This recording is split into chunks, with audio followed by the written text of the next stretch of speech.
Hello everyone, welcome back into this channel, and today I would like to show you the tutorial how to get music on CapCut application by iOS or iPhone. So first thing we have to do now is just go start a new project if you have no project yet, but today I would like to show you from my previous project.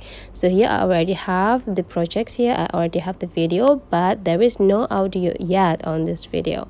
So how to add music on it? You don't need to worry if you don't save any music on your phone or your storage, because the CapCut is already provide to you the music that you can use free. So how to do that? You just need to go click on audio here, and after that you just need to go click sound, and this sound you just need to explore the music that already provide by the CapCut here according to their categories. CapCut already divided into several categories here, or you can also search the title of the songs or the singers that you want to add to, or you can also go into this fire sign, and this fire sign is already provided by the CapCut several music that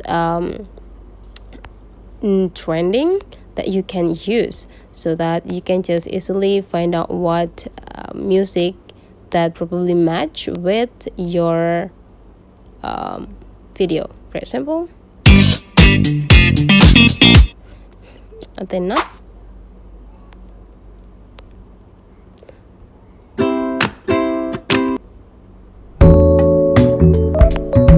I think I'll let you go with this or this. Okay, that's quite good. So just need to click plus button, and now you just need to adjusting the position of this music by click and hold it and just drag it into the several positions that you want, and after that just have it check. Okay, and after you're done, make sure that the length of the music is just the same with the length of the clip. Why? Because it can affect the duration of your video. If you not cut it so that your video will be quite longer, just following the length of the music. So you just need to click it and go click split and delete the rest. Now you already get it. So that's the way how to add music on a CapCut application. If you find out this tutorial is useful for you guys, don't forget to subscribe into this channel.